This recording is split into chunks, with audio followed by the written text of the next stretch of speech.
Okay. Well, welcome, Tomer, to episode two, or volume two, I should say, of our interview with you.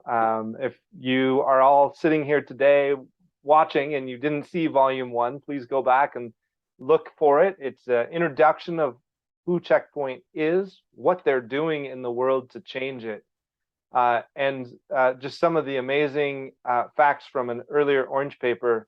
I thought you were going to post that orange paper in your store there, Summer. Shh, Jay. So Okay. after our conversation last time, I went back into our multiverse and realized that since I'd been in it, we'd done so much more. So I've actually got to rearrange all of the rooms and all of the doors. We've got so many more portals now. So I will be working on that in the next week or two, I promise. And the orange paper will be there, I promise. Excellent.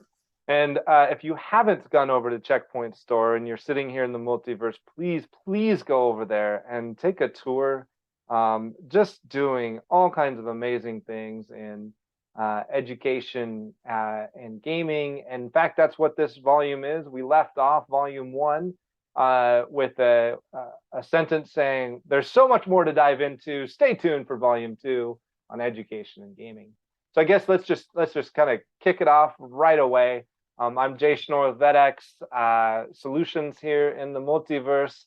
And then Tomer, you want to introduce yourself real quickly? Yeah, I'm Tamer Asfahani, and I'm founder of Checkpoint brand, not the Israeli security company Checkpoint, which everybody confuses me for. Yeah, yeah. So thanks for joining us today. Every 2 weeks here in the multiverse, doing these education events. So Tomer, let's kick right into it. Since we last talked, I thought more and more about education and gaming, and I've tried it out a few times with teachers. As VetX, we talk with a lot of teachers every day, talking about classroom solutions. When I bring up gaming and I bring up education, I always get, not always, 90% of the time, get a little bit of skeptical look right away. Can you tell me a little bit about that from obviously this is your bread and butter every day? Yeah, I mean, look, the bottom line is that ultimately video games are an entertainment media. That's what it is. In the same way as teachers resisted music and film for a very long time before we started seeing that being taught in schools and being used as an alternative resource for, let's face it, more difficult texts, especially. I mean, I remember watching again Shakespeare, adaptations of Shakespeare and read, so video games is no different to that. And I think video games has had a bad rap. Video games is still very, very, very young in the scheme of things. I mean, they really came into popular existence in the early 80s, really. So even though they'd been around, since the 60s, 70s, it taken a little while for that technology to become in the home. So of course you're going to be met with resistance from teachers in the same way you'd be met with resistance from teachers if you start talking to them about things like graphic novels or things like anime or, any popular cultural medium is it's not that it's demonized. The problem is that teachers are under so much stress and pressure that trying to find a way to access that material and then tie it into a curriculum that they have to deliver for the state, for the government, for the country, for the whatever it is very hard for teachers to do. And that's why there's established curriculums and established pedagogy. Unfortunately, those, as far as I'm concerned, are outdated. So tell me, let's think of educational, I guess, crossover that is accepted overall. Let's talk about Kahoot. Think about Okay. Kahoot. Why did Kahoot become popular with teachers? Well, I don't know. I mean, the thing is with those things, there are so many variables and so many factors, not least pricing, Hmm. not least accessibility, not Hmm. least region. I mean, and I'm sure in the US it's the same. Some states and even some counties within states have different idea of what can be used and what can't be used. Some will be for and some will be against. So it's it's a hard one to say. I mean, I would argue Kahoot might not be the best example, but Minecraft Education is Hmm. probably a better example because what Minecraft Education does is it does what we talk about within Checkpoint, and it builds on that cultural capital, which we spoke about in the last episode. It builds on the cultural capital, that knowledge, that shared knowledge within a group of people that allows them to overcome any obstacles or barriers to entry from an understanding perspective, because they all understand the basic premise. Now, and I say Minecraft has done some amazing things, and I'm not taking anything away from what Minecraft has done, not least the A to B of coding, which is basically the foundation of what it does, Right. but also to kind of break that barrier down. And Microsoft's done an incredible job in getting tech into schools, getting Minecraft gaming into schools. And it's probably one of the best examples of how companies can start adapting and presenting an idea of what they want from their future employees through an outreach scheme like Minecraft Education. The problem with Minecraft Education in this country, at least, is that there's no value to the learning. So it's go speak to this person, go speak to this person, go speak to this person, write something down. Now, there's no intrinsic learning there at all. There's nothing really. Right. And as a teacher, you ask, well, what are they learning? What have they done? What have they achieved? What's the outcome? There's no outcome. What if a child doesn't know how to interact with or gather information from a speech bubble? First of all, you're assuming that they can read, and you're assuming they understand the subject matter. You're assuming that they're going to follow instruction on their own. Remember, this is a game world, and part of the beauty of games is that you can explore different parts of the world in your own time and follow different story arches in your time. So it's that disconnect, I think, that's hugely problematic, especially with Minecraft. And then the learning outcome doesn't adhere to any of the national curriculum outcomes. Like I say, it's a great start in the right direction, and this is the problem. People don't understand, how can we get education and gaming, and remove gaming? It could be manga, it could be anything, it could be graphic novels. How do we make that as easy accessible for teachers so they can use that as a platform to teach in? And Jay, this is not new research. This research has been around since the late 80s and 90s. There have been a number of people that have spoken about this, not least David Schaefer, who wrote a book called How Computer Games Help Children Learn. And it's a psychological, and the knowledge that's gained through playing simulated games is the key element here. And and you can apply that to real life situations. There's another guy called Paul G, John Paul G, I think, or James Paul G, sorry, wrote a game called What Video Games Have to Teach Us About Learning and Literacy. I mean, these things are from the 90s and the early 2000s. So, but the point is that our own government in the United Kingdom, and I think I mentioned this, in 2015 wrote a white paper, not the government, the House of Lords, wrote a white paper on the future of digital literacy, the importance of digital literacy. What was it, Jay? It was just how to be safe online. That's not enough, right? Well, okay. I mean, Tomer, I guess where I'm going with that. Sorry, I've gone off on one. No, that's great. No, I'll jump right in. That's what these are for. I guess where I was going with that too is Kahoot. I feel like every teacher knows. My 7-year-old's teacher knows, because it was accepted. But what it did was it changes engagement. It changes engagement. Kids want to do it. When she turns on Kahoot, it goes from here we go to math or whatever to yeah, and get on a team and do this, right? And that, although it doesn't have the gameplay simulation that more advanced games, when we talk about gaming and education, do, it has been accepted as an electronic medium to increase engagement. And I guess I wanted to start really basic there, because of course, it's from that step. It's that step. Like, why does gaming matter? Well, because kids pay attention. Why do kids pay attention?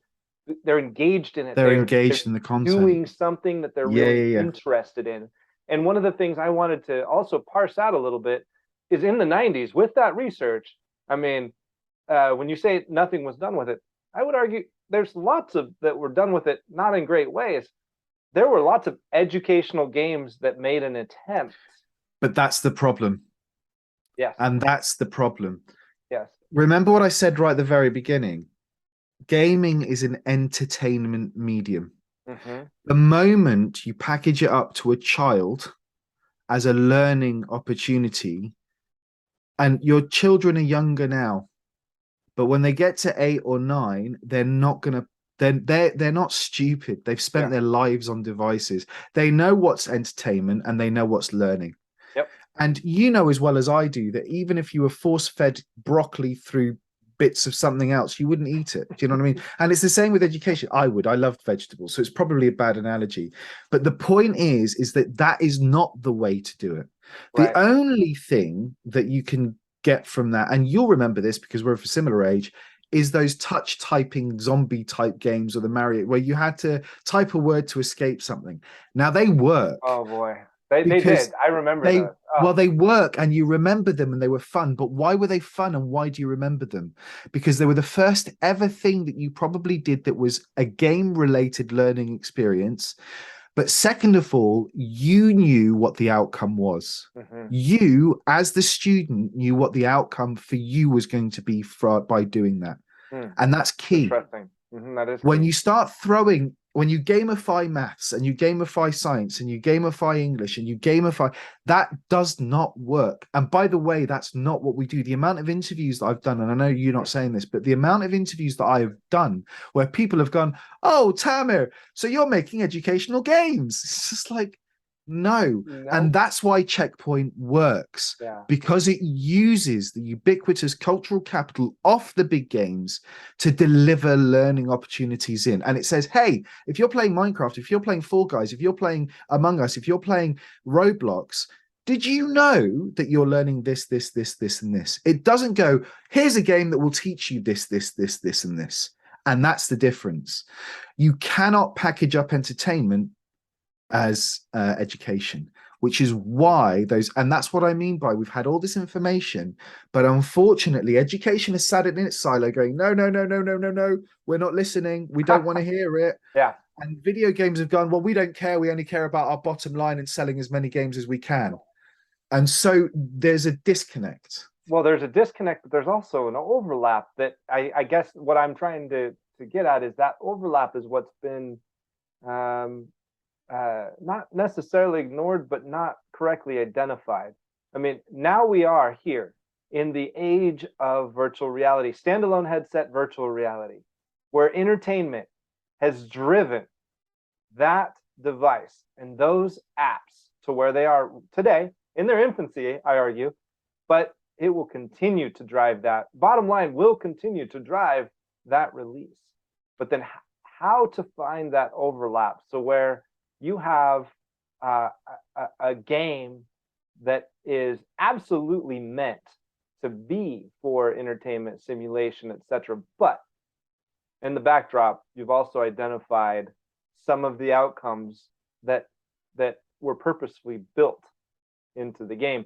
And I think in volume one, maybe I mentioned, maybe I didn't, I can't remember if I did, forgive me. But one of my two of my all-time favorites, and probably everybody else too, Zelda, right? Legend of Zelda. It's the only thing that kept me buying a Nintendo for so long.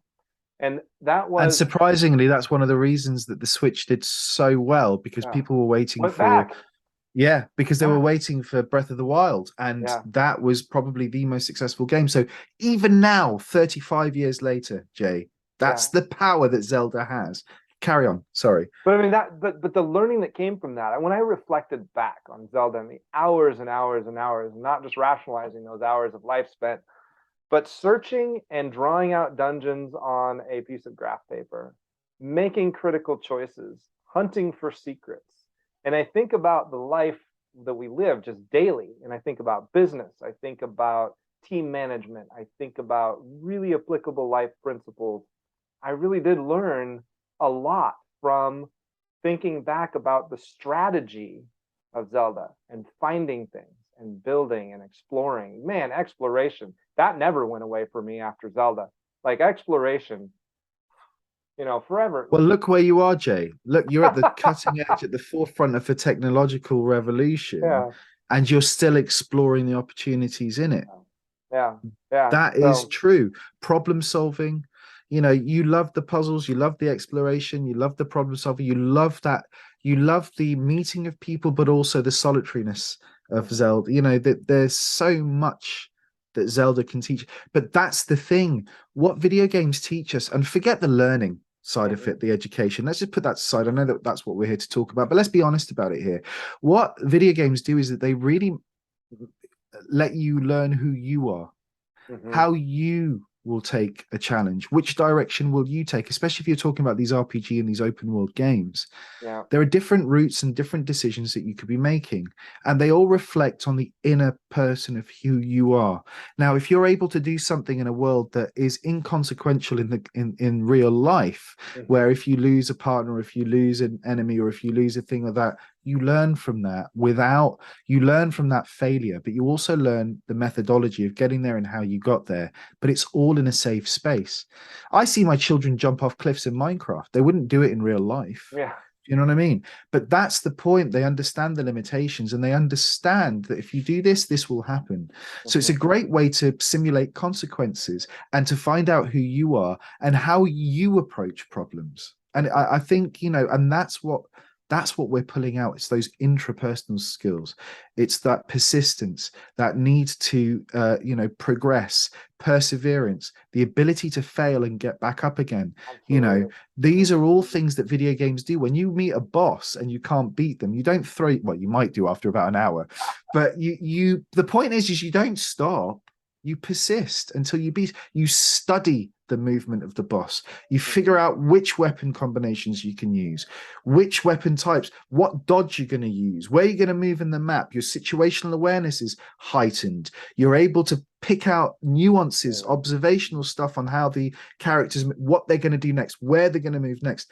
These are all part and parcel of life skills. If I'm flying a plane, then I need to be able to notice at the corner of my eye if a dial has changed, or if I'm losing altitude in a certain direction. These are all things that can be applied to anything in real life. So yeah, I agree with you. Zelda is a great game, and Zelda is one of the most underrated. Not anymore. It was. Yeah. I mean, it's an incredible game, but you could argue the same with Lara Croft. You could Portal. I mean, Portal is an incredible game on physics, spatial awareness. It's just that there's so much. Jade, I mean, I'll shut up now we because we could sit and talk about our favorite games for a long time, I think. Yeah. Tomer. So let's talk a little bit about what's happening. People adopting. When I said 90% are skeptical, we talk a little bit about critical thinking. When they think about it some more, then they sort of accept it. And as I've said, VEDX is creating VEDX Classroom, right? So a curated space for people to go to, not just to learn the content by some of our partners, also to play a game or to have an experience. And I really do want to have that for every student available. However, like I said, when I talk to a teacher, what would you say? I mean, I guess not what would you say. Switch it around. I mean, what is it that your message as we go forward in I would call it the decentralization of education, would be your message to educators looking at the next step, the next revolution of the space? We've got a philosophy and an ethos which I won't kind of go into because it's very complicated, but the top line of it is engagement is key. Learning only happens when a student, as you mentioned earlier, is not only engaged, but when they're challenged and when they're finding a solution. And that knowledge, you have knowledge and skill, but it's the combination of both in which students learn. That's where they get the most value. That's what all research shows us, is that combination. It's that in-between bit of the skills and the knowledge when they're trying to build their ideas and thoughts together. We are, so I can tell you this, and I'm going to be quite brief in how we're doing it. We've done research, our own research.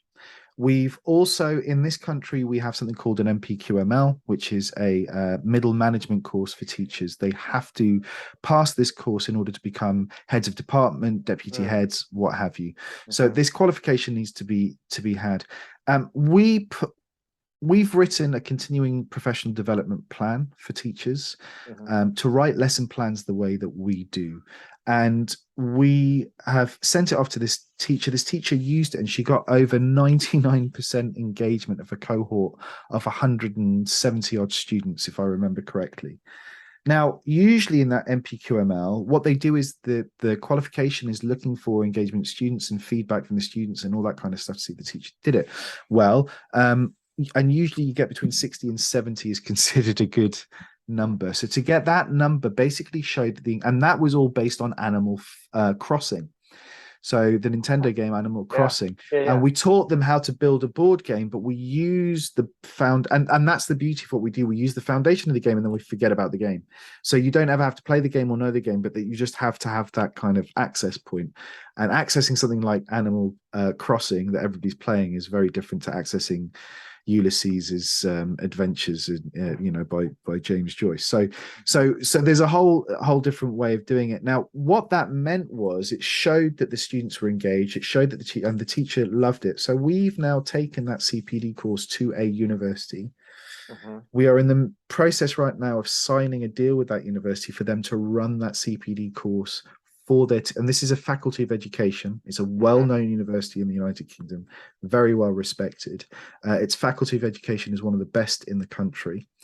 And we will hopefully be writing curriculum modules for the BA and the MA course, because it has to be a grassroots movement. That's what it needs to be, Jay. Yeah. The problem that teachers face and the problem that we've got, and this is the problem with education globally, and it's that word that you said, it's centralized, and it's centralized to governments, and the governments dictate what's important and what needs to be taught. The governments have no idea what the future of work looks like for children. They don't know what the jobs are. The EBAC that we're running here, so that's the e-baccalaureate, which is what it's based on, is based on a 1904 curriculum. So there's nothing there about digital literacy. It's all about geography, history, maths, and a language. That's what it is. And that language isn't even computer language. So that's where we are. So what do I say to people? I say to people is that look at ways to include popular culture, not just video games, into your curriculum. Find the learning method. If you're passionate about a game, about a movie, about a book, about a graphic novel, then you will find a learning opportunity there for you to impart that knowledge and use that cultural capital that children have to deliver a curriculum that will prepare, and listen to the industry. Listen to the Microsofts, listen to the Googles, listen to the people that are driving the job markets forward. These are people this is where your future is going to be. So if you're lacking in skills, teachers really need to be paying attention to that. And you know what? I think Rage Against the Machine said it best. The system it is what it is. So forget the system and do what you think is best for your children, but make sure that you're doing it in an environment, which is why I love VEDX, because we found a place where we're echoing the same vibe, and it's not just us shouting into the wind. And it's really important that we all work together to deliver that message, because if everybody's coming with their research and their knowledge and their information, then we're all going to benefit. Yeah, and Tomer, I didn't even I wanted to mention this to you too. I found another alliance partner in this same vein, and I've just got to say, because it was just last week and it's still sort of resonating with me. And I'm just going to ask you a question. Tell me what peace literacy is. Peace literacy. I wouldn't even say that peace literacy exists. I think we need to get rid of peace literacy and all of these labels and just talk about literacy and just talk about ubiquitous access, that everybody has the same access to any type of literacy or numeracy, not peace literacy, not any other type of, not digital literacy, none of that stuff. We have to be literate in the world that we're moving into. So so I don't think I don't subscribe to those terminology, because I think terminologies, because I think everybody needs to have equal access and equal opportunity. And all of a sudden, by labeling it something, it disenfranchises another group, even in the word peace, because in the word peace insinuates that there has to be some kind of aggressor. Mm, mm. That's interesting. I mean, I didn't see it. I didn't think about it that way. But one of the things I did think about was, and the reason I bring it up is because there is an institute that has a curriculum based around peace literacy. A lot of people understand math literacy and they understand reading literacy. Like you said, they're all labeled, right? Peace literacy being a small piece that I don't think that, at least from my cultural standpoint in the U.S., never taught peace fundamentals, if you will. No, but I don't think peace needs. I think that needs to be. So we're aligned with the United Nations Sustainable Development Goals, and what's really interesting about that is that they talk about a global education. So peace literacy is no different to global citizenship. That I would argue that it's citizenship, right? Yeah, agreed. And I guess the thing about going there with this, they are building a VR experience. They are working on showing, because previous to VR, they were involved in building the curriculum to teach some fundamentals of this subject, whether we agree or not on the label of it. But they built a prototype VR experience where you do go off to Aggression Island, and it is a guided experience. But the engagement and outcome of the students have shown tremendous impact, and it's taking a technology like virtual reality and saying, look, this is a window, and there's gaming in there, yes, there's experiences, there's social, and I really do feel like as we go back and talk about some of the fundamentals, Minecraft education, you say, look at being job ready. This the virtual reality experience is, we have opened up the access to new windows. Although virtual reality has been here since 1972. Yeah, exactly. Insane, isn't it? But now we all can access it, and that window of learning, teachers can put it in their classrooms. But anyway, didn't want to distract too much from this idea, but not at all. But coming back to the fundamental point of a skepticism towards gaming and education, what I want to ask is, if you're a school, if you're an institution run by that early curriculum standards of 1906, right? What do you do? I mean, how do you change your school's mind? How do you change your curriculum? Well, you don't. Yeah. You can't. This is the problem. This is why it needs to be a grassroots movement. Because what will happen is, in this country and in any other country, the government sets the agenda for learning. Now, unless you're in a dictatorship, that government is going to change after 4 years or 5 years or however many long years if you're in a democratic country. And again, remember, this is a problem globally, but more so in the first, I hate that word, and the developed first world, than it is in the kind of developing or the third world countries as a result. So the problem is you're fighting legacy, right? That's your issue. You're going to be fighting a politician that's left a legacy, and we've got it here.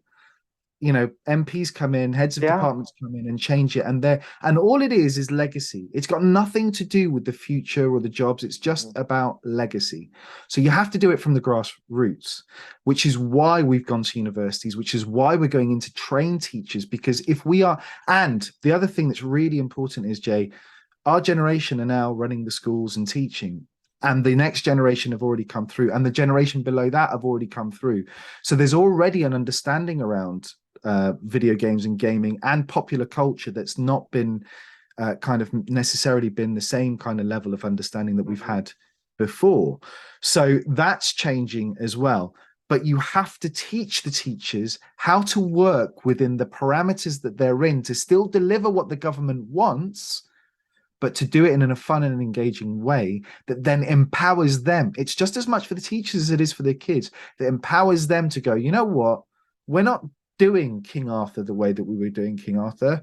We're going to look at this video game And we're going to build a lesson plan around this video game, and we're going to take the learning opportunities and tie that to what the government wants, and we will deliver that learning opportunity that way. If they get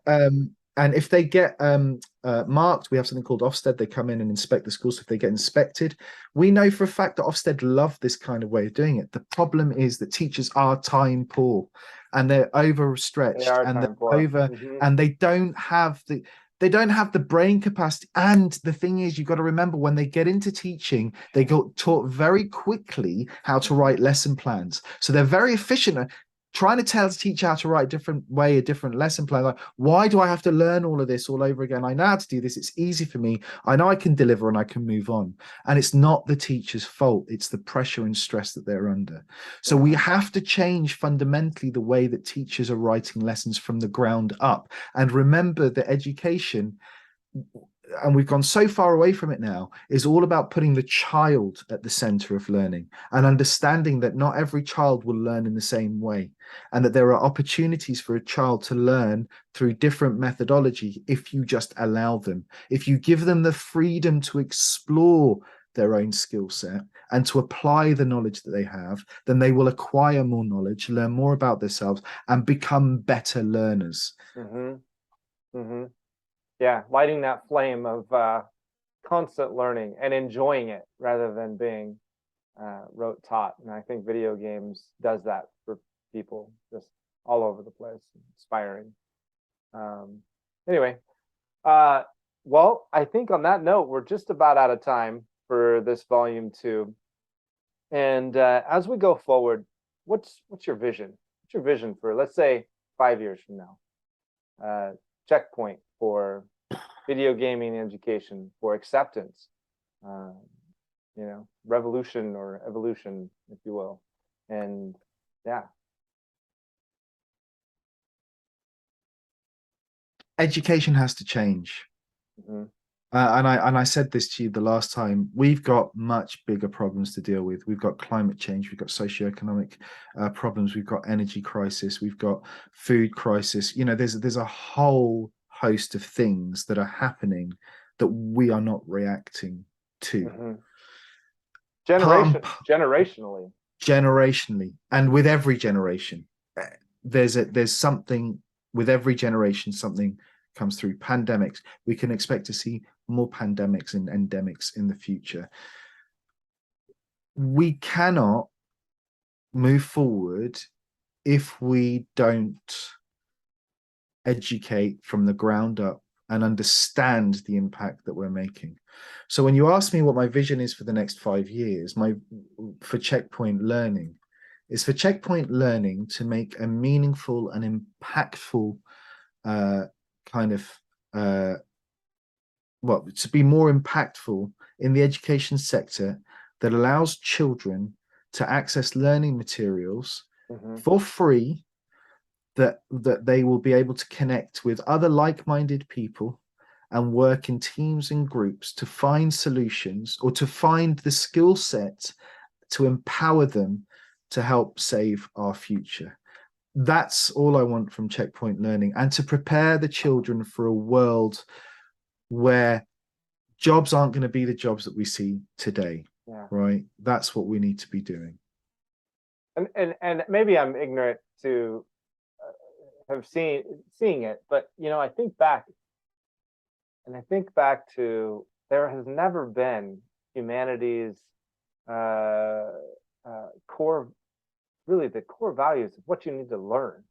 I know what I need to learn in terms of memory, but like critical thinking skills, what does that mean? It's kind of slushy. There's more to that, right? Like, I should be able to critically solve a challenge. I should be like learning principles, humanity. Even go back to peace, when we come back to peace literacy, whatever.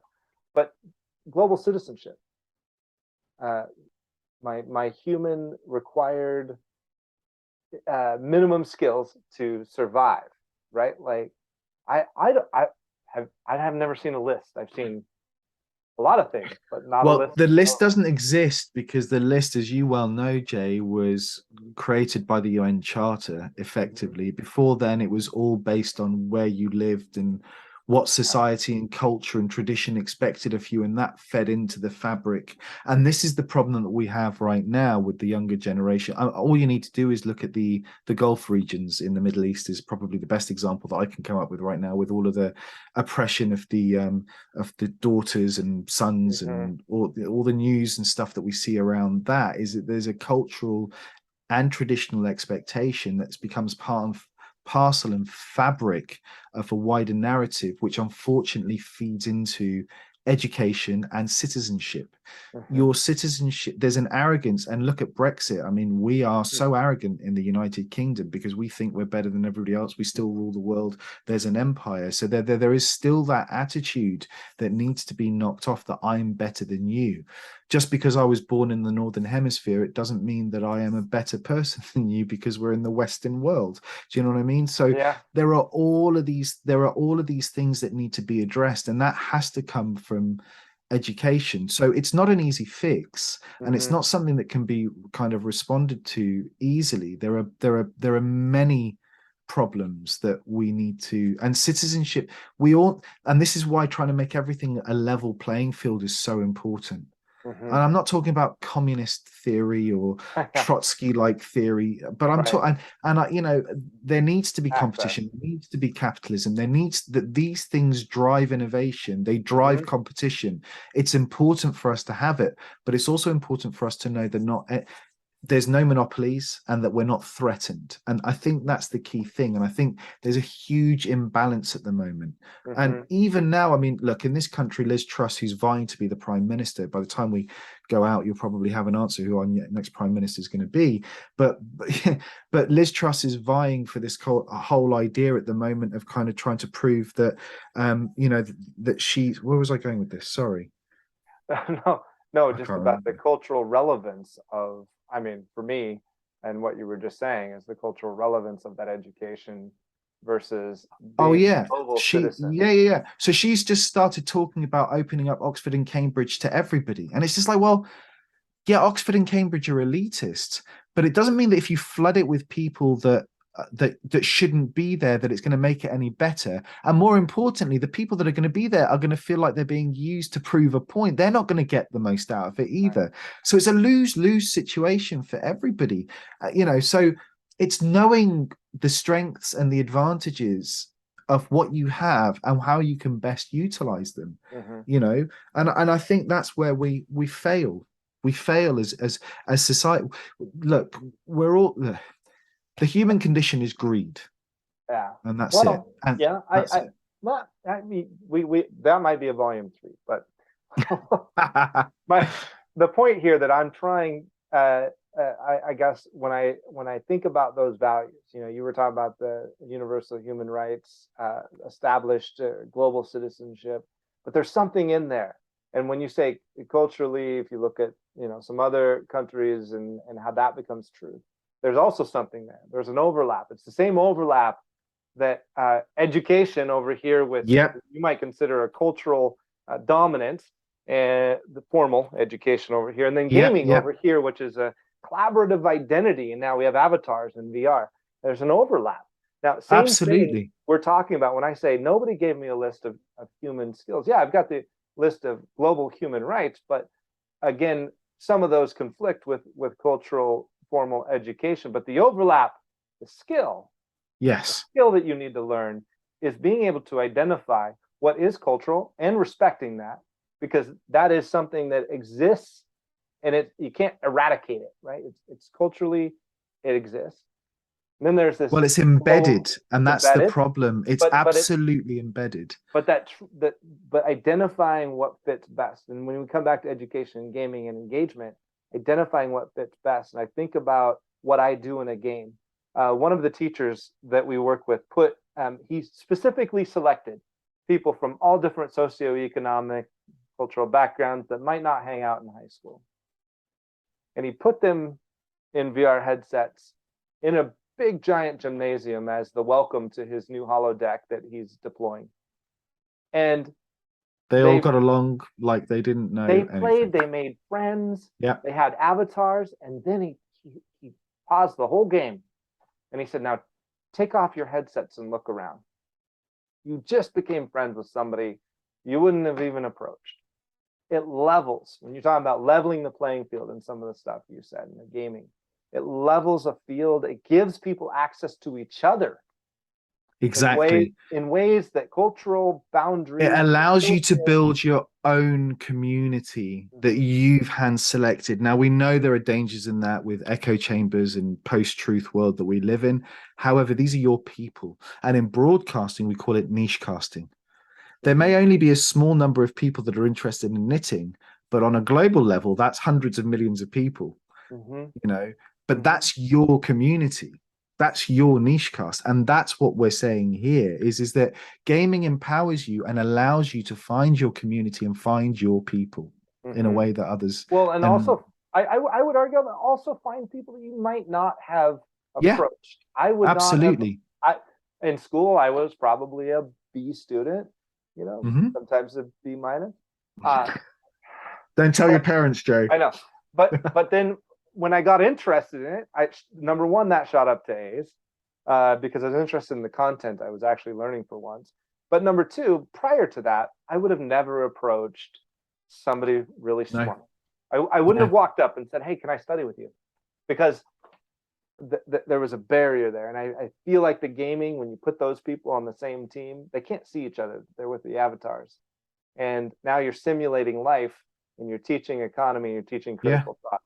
So thank you, Tomer. We're like a minute, couple minutes over. So thank Sorry. you, I'm every. so No, sorry. no, that's what live events. We're good. But thank you everybody for coming today. Volume 2, education and gaming. Join us again in 2 weeks for the next episode of VetX in the Education District here in the Infiniverse. Last point. We are excited for the next year, 2 years future with you, Tomer, because at some point in the future, we will be releasing our own game with somebody that is heading it up for language, for intuitive learning, for immersion in cities.